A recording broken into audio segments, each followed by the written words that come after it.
this is just so inspiring to have you here, Bessie. Oh, Your story is going to inspire so many inventors because there's this perception that bringing a new product to market is like the likes of what huge multinational corporations would do. People think mm, of Apple and Amazon, and they sometimes forget that Apple at one time was Steve Jobs in his garage, and right. Amazon was Jeff Bezos delivering the packages to the post office himself. So even these huge multinational corporations start somewhere. But you're a lot of firsts. You're the first in your family out of seven children to have finished high school, and also the first Yeah. to have graduated from college. Hmm. Uh, you're used to getting things done, and you've come up with a company that specifically targets babies between 0 and 3 years old. And Yes. every single product that the Baby Bottle Brush Bib company has developed is invented by you. Like that's, there's, so that's amazing. And you found underserved areas in the market and identified those needs and brought them to market. And it's ideal. That's what every inventor aspires to do, is to find those areas. So tell us a little bit about yourself and how maybe your early start and maybe what even got you down this path, because this wasn't, you weren't born, nobody is born an inventor, right? No. Mm-mm. Not at all. So I am from Philadelphia, Pennsylvania, born and raised. And like you mentioned earlier, I'm one of seven children. I am the middle child, three older, three younger. And yeah, I'm the first of many within my sibling group. And I'm also the first of many within my family in general, such as, like you said, to be the first to finish high school out of my siblings, the first to attend college and graduate out of my siblings, and the first to also in my family to go to graduate school and finish that as well. And I'm the only one with a license in my profession. So I'm a licensed social worker and I work full time for the city of Philadelphia with children and families. So to kind of piggyback off of being an inventor, it found me. Just I have three children, ages 12, 8, and 2. And with my youngest, he was our bottle baby. He was our pacifier baby. I breastfed the other two, but with him, I had to give him a bottle because he was a NICU baby, which was our first experience having an ill child who had to stay in the hospital at birth. So when he, was able to be released and come home, he was on the bottle. He did not take well to the breast, and that was the beginning of our saga to wash in multiple bottles. As a result, when I went back to work from maternity leave and I realized how much of a headache it was washing bottles and pulling the brush out and getting splashed on, I was going to work with, water splatter stains on my shirt, on my blouse, meeting with attorneys and everyone, child advocates, and it was very unprofessional. So I said, okay, I have to find something. I looked to the market, there was nothing there. I seen brushes that had, the description reduced splashback. So I knew that was an issue. And I said, okay, let me try this brush. It costs more, but if it'll solve the problem, fine. I bought a more expensive brush. It did not solve the problem. In fact, I think it made it worse. So I decided to be creative. I started tying my baby's bibs on the brushes and to prevent the splashback. It worked for a little bit, but then the bibs will remain, drenched in water and get sour, and then bacteria will start building. I said, okay, I need a different material. So I started using yoga mats and cutting things out until I can get it right. And eventually, this is how the brush bib was born. So that expression, that necessity is the mother of invention, you Yes. definitely feel that that's the case. So Yeah. like a lot of inventors, they don't set out to introduce a new product to the marketplace. I mean, they start Mhm. trying to solve their own personal Yeah. issue that they're quabbling with. So did you look? You looked on the market. You said you found some Correct. brushes that advertised they were better at reducing this splashback, but it Yes. didn't really. It, it was hit or miss, right? Nothing really worked. Yes.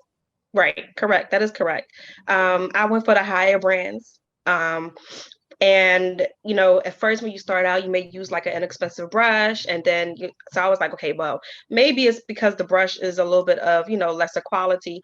Let me go and get a higher end brush. And the description read that it reduced splashback, but that was not true, not to, my knowledge. And also, I also realized that there were other parents out there that had the same issues. They were complaining. When I would see the reviews, on Amazon regarding some brushes, it was like, listen, uh, this brush is splashing all over me. It's splashing all over the back of my sink and my towels. And how do, this, I need a better brush.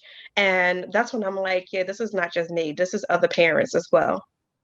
Yeah, and you know what? There's some, I mean, we've all seen advertising for some products that the problem seems a bit exaggerated. Like I think we were speaking before about like static cling, and you see the commercials and it's like this lady just can't for the life of her get socks off of her skirt because they're Yeah. but being a dad for 5 kids, and none of mine are at that age anymore.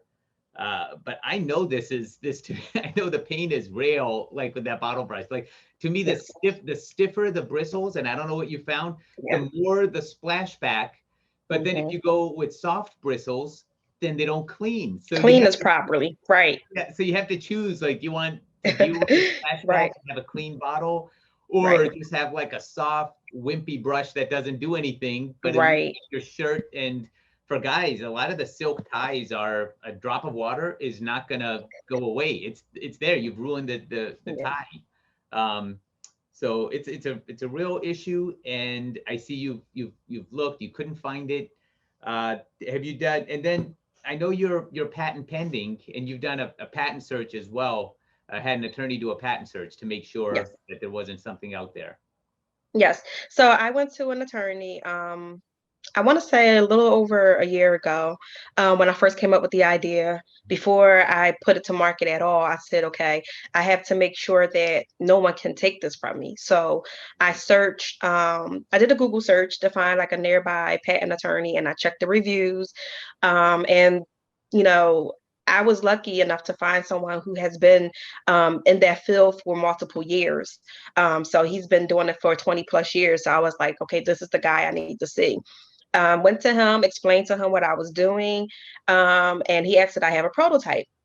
He said it could be a piece of paper, it could be, anything, but do you have something to kind of show what you're trying to accomplish? And I'm like, I have photos, yes, of, my trial and error, and exactly, the actual, cutout of the yoga mat on the brush. And I showed it to him, and he was like, okay, I see exactly where you're going with this and what you're trying to do.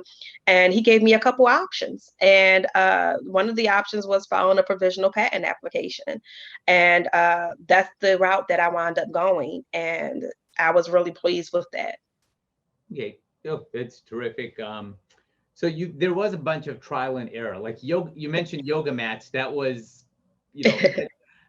I sometimes will see an inventor with a really sophisticated prototype, like professionally done. And to me, that's a little bit of a risk because what if if your patent search found that your idea is not new? Right. In your case, you've ruined a yoga mat. It's not, I don't know how much they cost or something. It's not the end of the world. Right. But, this was years ago. I once had an inventor, and our patent search found that his idea already existed. And it was basically a lawnmower blade with a lot of vertical blades, so that when the grass is blowing around inside the mower, it's being sliced horizontally and vertically. Okay. He had spent about $6,000 on this beautiful stainless steel prototype. I mean, it was almost art. Like if you took this blade, you could put it on a wall, and it was just gorgeous. It's heartbreaking to do a search and find out that he's not the first to have thought of that concept. So anytime I see in my office, I'll see inventors come in with Play-Doh or foam cups, or I've never seen a yoga mat yet, but the first for everything. The first for everything. You use what you have, and you create the prototype, and that worked for you. Tell me about some of, a lot of times after an inventor's product is on the market and it's selling, for new inventors, that's intimidating because they they only see the successes. They don't see the hardships and the obstacles and the failures. And I know you've had your fair share of those Yes. with this product. Tell us about what were some of the biggest setbacks for you? Mm. So for the brush bib in particular, our very first product, the biggest setback is marketing. Trying to get it out there to the consumers and say and let them understand why it's a need for it, why you need it. When something has not been, created before, invented before, other people start saying, well, why do I need it now? We've been doing fine with it for centuries. Why do I need it now? Well, it's the same reason why you now want the Swiffer, or the same reason why you want to want a vacuum or a washing machine. It's just innovation. That's just life. Right. And, you know, that's if without innovation, we would still be hand washing our clothes. Not saying there's something wrong with it, but the new day and age, everything is changing and the world is transforming. Sometimes change is good. I believe change is really good. And trying to market that to my consumers have been a struggle, especially in the beginning, because they're like, well, what is this? What do we do? How do we use it? Why would we need it? Why would I buy a brush and then buy this separately? Now this is costing me more money. And trying to convey that to to my audience has been definitely a whirlwind, and it's been a trial and error. But we've been able to make, headway with it, with having, better marketing and being more strategic in our attempt and what we say and how we convey it. Showing more research of, parents who use it versus parents who do not. Having testimonials, those have been really, really helpful for parents. It's like, listen, this really works. This is amazing. And recently we've done new packaging. So now not only do I sell the brush bib, but I sell it with our own brush. So now we sell it as a combination. So now, parents don't have to say, well, I have to go to Walmart to buy this brush and then go through the brush bib company to get the brush bib. Now you can get it all at one place. Okay, that was terrific. It's funny how you mentioned almost having to teach your customers what the product does. And it reminds me, that's what when you saw me grab for something earlier on, I grabbed for Post-it notes, because when these were first developed, no one knew what benefit they would provide, because everyone said, you know what, I could just use a roll of tape and a piece of paper and it would do the exact same thing. Right. But it doesn't, because it's that small step of having removable glue, and you don't realize how helpful that is until you start using these. So 3M ended up giving these away initially for free so that people would realize the benefit. And I'm sure one thing that I love about the story of your marketing, your product, is that a lot of people are thinking now that like regular door-to-door retail and in-person sales is dead, and that everything is online. And maybe in this pandemic, maybe there's a return to online, but you actually, that expression, wearing out your shoe leather and the door-to-door sales. Tell us about your experience. You actually took your product store to store to demonstrate it, and it kind of seems old-fashioned, but that was one of your early breakthroughs. Yes. So fortunately, but unfortunately, it was right before COVID hit. And I was like, one of my main goals was I have to get this in a brick and mortar store. So I started with my own city. I started researching, baby stores, boutiques, any store that utilize baby products in it. I need to get there. And I went there store to store, asking for the owners, the managers, supervisors, whomever, so I can give them my information and show them my product in person. And I went knocking on multiple stores in the streets of Philadelphia, walking, literally parking and walking blocks, from store to store, and saying, hey, I have this product. Okay, well, your owner's not here. Can you please get this to them? Here's my card. Here's my information. And one store in particular, the owners were actually there working this day. And I said, this is my product. please take a look at it. Please check it out. Give it a shot. This is my product, and I am the creator of it, the inventor of it. Here's my information. And just kind of explain to them what it's about, what it does. And they were like, sure, we'll definitely, take a look at it and see if it's a good fit for our store. And it worked out in my favor. So we are in a Philadelphia baby store. Yeah, no, that's terrific, because that's sometimes it takes and I think it being physically in a store, it adds at one time having a product online added credibility to a physical product that's in a store, but now it's kind of like the reverse, like having it in an actual store. Yours, even though you have phenomenal videos, and in fact, we're gonna take a quick break right now to Jenny, if you're there, let's play the video so we can see a demonstration of the product as well. Okay. You're probably wondering which one we picked, right, Bessie? Because you've got yes. I had no idea.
That was great. I mean, we can't, our whole staff has seen those videos multiple times. I mean, they're catchy, they demonstrate the product, and there's not a single person, I think, on earth that has a baby that's had a baby that's seen the video, the baby chewing on the clips, that doesn't relate to that. Like, that's, for some reason, they're drawn to those clips like magnets, and they chew on them. And I don't, maybe I'm giving away my age, but those clips, a lot of them used to be made out of metal, and they maybe they still are, and they would rust, and obviously they're going to rust because they're constantly getting spit on them. So that's one of your products. So tell us about that, and of course the problem that it solves. Yes, so I also created the only all-in-one pacifier teether clip. So just to kind of run back in time, what you're referring to, previously pacifier clips were made out of cloth, and actually they still are. And at the end of the cloth, the suspender clip that attaches to the baby's clothing is made out of that metal, which rusts. And sometimes after a while of using them, they'll break, and then they will no longer attach to the baby's clothing, which defeats the purpose. When you have children or, infants, toddlers who are well attached to that pacifier, that's the importance of those clips, is also to keep the pacifier from being on the floor when the baby is, very active, and they take it out their mouth and throw it on the floor, and then it creates germs. You go into the market and they throw it, it's on the floor. So this is a good way to keep it attached to their clothing, so when they just drop it, it stays on their clothes. So pacifier clips has been around for a very long time, and they've always been made out of cloth. And I wanted to do something different. So my son, my youngest child, he was our pacifier baby, as I explained before, and our bottle baby. And, he literally would throw up right after eating all the time. So then his pacifier clip would be drenched, and he had the cloth one. It was always dirty. I was always soaking it in hot water throughout the day while I was home on maternity leave. And I realized when he went back to daycare, they was not going to clean his pacifier clips like I would. It would be filled with, when he would come home, he smelled sour. And I'm like, is that his neck? What is it? And I realized it was his clip. So I would immediately wash it. And then, I would have to buy multiple ones. So while one is washing and drying, because then you have to dry it, can't put a wet cloth one on the baby's clothing. I'll have to buy multiple ones. So I said, okay, something has to give. He started teething. He would bite on the cloth clip and the metal suspender clip. And then when he started breaking his teeth started coming in. He started chipping away at the paint on the clips, and it was just terrible. So I said, okay, I have to see if they have anything for, pacifier clips that's maybe a teether or something to help him with his gums, a different material. I came across the beaded clips. But then I realized they were held together by string. So I'm like, well, how would I clean that string underneath? That's going to be filled with bacteria. So I decided to come up with my own, which is an all-in-one pacifier teether clip. It grows with the baby to toddlerhood, from infancy to toddlerhood. It doubles as a teether. It's made of 100% silicone. So that is to reduce the bacteria, oral thrush in their mouths, especially when COVID hit. That's been a major, major great part about it, aspect of it. And also you can change out the suspender clips, which is also another addition that we have that's made out of silicone as well. And it's a teether as well. Okay. And especially, I mean, can you imagine, like, at any time a pacifier falling on the floor, like disgusting. But imagine like these days with flying and on an airplane, I can't imagine, like worse locations to have the pacifier fall. So that's true. I can definitely relate to the advantages of that. Something that came up in your video is that it's BPA and FDA approved. Yes. Tell us about that process, because this is not, at least with FDA approval, it's not something that people would intuitively expect, right? Because it's not a medical device. But explain to us a little bit about what prompted you to do that and about the process itself. Okay, so because I wanted to make my products double as a teether, which ultimately has to go into the mouths of the baby, I wanted to be sure that it was the most healthiest form of a teether that I can, create. So I decided, let's get it FDA approved because it's going in their mouth. And, I definitely want to make sure that all of my silicone products are BPA free. And with my manufacturer, they're awesome. All of their products that they make they're silicone manufacturer, by the way. So all of their products are BPA free because they use the best quality silicone. And then with the FDA approval, I spoke with my manufacturer. I said, I have to make sure before we actually do mass production that we get this approved. So she actually took it upon herself to do it for me. So that process was not hard on my end. She knew all about that. She's been in the business for, over 20 years. So getting FDA approval was very familiar to her. And she said, I'll do it for you. So that's how that happened. Terrific. And I have all the documentation. So that worked out really well. Great. I think the lesson for inventors is that there's a lot of people that have their one tiny aspect of the invention process is their entire life, and they're experts at it, and it makes sense to let them guide you in those areas. But inventor, it's hard for an inventor because you're typically just used to carrying the entire burden on your back because you create this thing, you make this thing, you do the marketing. But then when you do have experts that are specialists at what they do, sometimes it makes sense to let them lead the way because they've been through it so many times. And especially the FDA approval process is a minefield of things that you have to be wary of. So I think she led you well there. Thank you. So this product, the physical store, nestinghouse.com, and they have a website as well. So they're still, even in the midst of COVID, are they open now? They're still yes. So they used to have 2 locations in Philadelphia, but when COVID struck, unfortunately, they lost one of their locations. But fortunately, they still retain one of their locations. So they are still up and running, and our products are still within their store. Okay. Well, interesting. And I know you have like necessity is the mother of invention, and your youngest is what prompted this idea. But you have a 12-year-old and an 8-year-old as well, right? Yes. have they played any role in, do you involve them in the product or in the business at all? And then I'm curious, So oh, go my ahead. 8-year-old, he's not really too interested in in the business or the products. But my 12-year-old, she's my oldest and she's a female. So she's really involved in design, everything. So I go to her like, what do you think about this? Do you think this would be a good idea? How do you feel about that? And because she's very helpful with her younger siblings, she's very hands-on too. She has that maternal instinct. So when I came up with the pacifier clip, she was like, Mom, that's amazing because, yeah, his stuff is always like dirty and nasty. She was like, I think that'll be a great idea. And then when I came up with the design, she was like, yes, that's good. Add this, take that away. And she's an artist herself. So it was perfect. And then once we had the samples and they tested out, they like, oh, this is strong. I like this. And so they are definitely my biggest critics. So especially my 12-year-old, she's my biggest critic. She will tell me the truth, whether it hurts or not. She's like, no, I don't think Yeah, so. Or she'll give me a thumbs up. kids are brutally honest sometimes. They say what they think. Yes.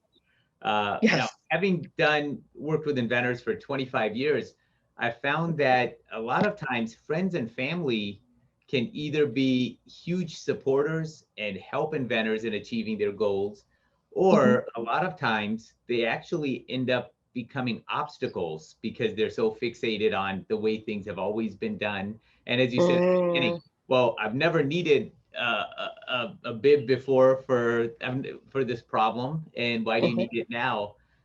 What end of the spectrum did you find your closest friends and relatives, or did you find mm. them in almost two camps? They're either gung ho and on board with you, or they think you went off the deep end when you started pursuing these products.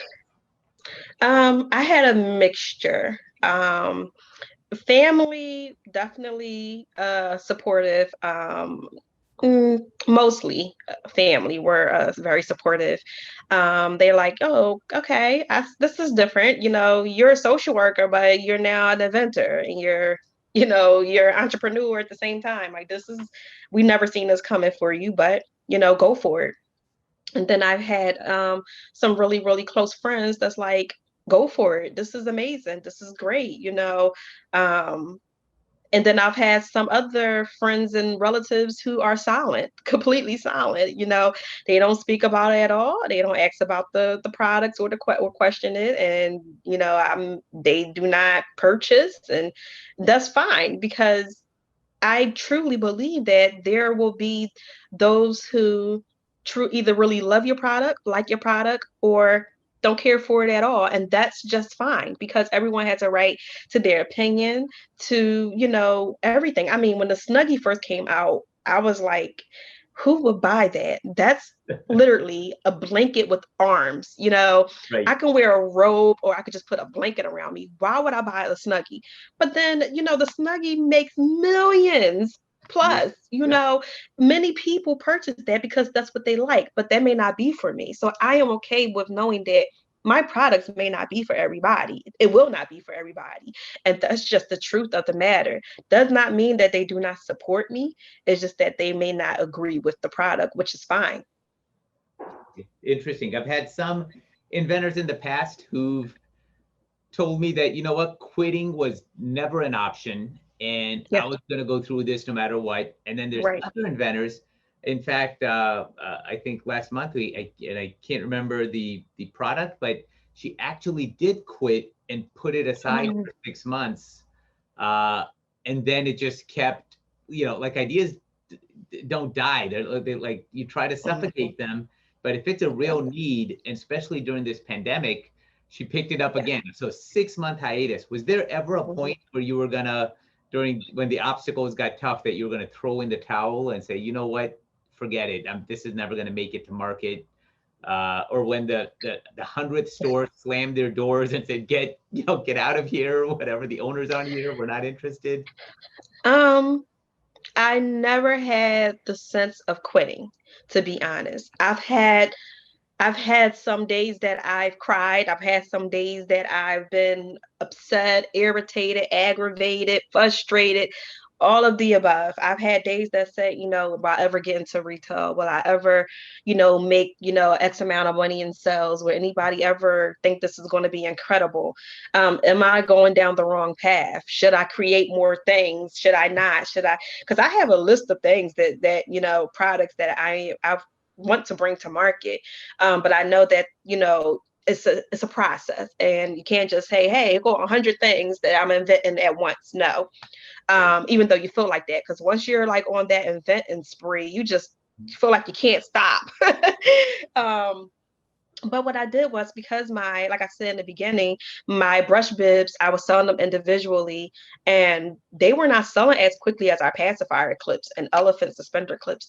Our pacifier clips, within the first month, we had like 25,000 in sales. That was amazing. My brush bibs never sold at that capacity. So part of me was like, should I quit on my brush bibs? And I'm like, no, don't quit on your brush bibs, because, they're amazing. So what I did was, instead I just did, repackaging. I was like, you know what, sell it with the brush. Everyone needs a brush to clean their bottles, sell it with a brush, and then people will start getting it. They'll get 2 for 1.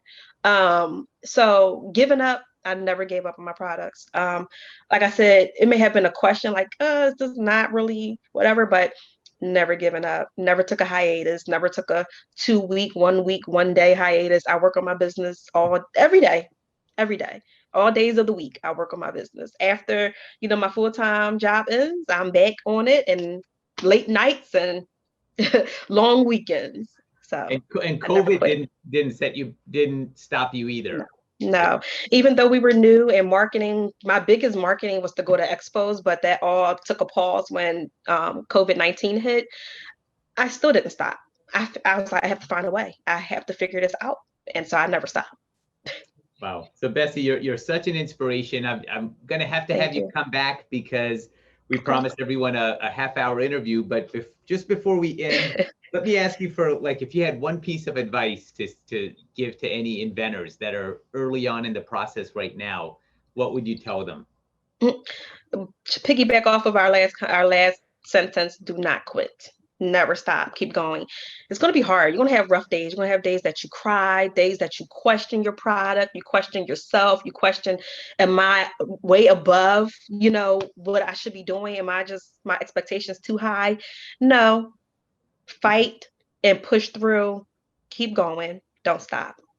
Wow. So to paraphrase a well-known song, Bessie said there'll be days like this. There'll be days like this. Bessie. Yes. Inventors out there, when it gets tough, when you get the 100th door slammed on you, when a good friend tells you that you're nuts for a right. day job, when all of these things happen, just remember, like, there isn't a success story anywhere that I've been looking, whether it's Jeff Bezos or Steve Jobs, anyone that has not had people turn to them and say, what in the world are you doing? That you're nuts. So you have to be strong enough to withstand that. And if you believe in your product, and especially if necessity is the mother of invention, if there's a need that you felt, very likely that others are facing that problem as well. Yes. And the first person to express it is, they just open up a whole world of opportunity for everyone else. When 3M, with the Post-it note, now you can't live without them. If these ran out in our office, we would never go back. If somebody said, you know what, just go back to tape and pieces of paper. It was like, no way. We're going to make them ourselves if we have to, but we need the Post-it. So with that, I'm going to wish you a happy Friday. Have a wonderful weekend. And until next time, because someone like you, we definitely need to hear from again. Thank you, Bessie. Thank you. I appreciate you. Have a good one. Thank you.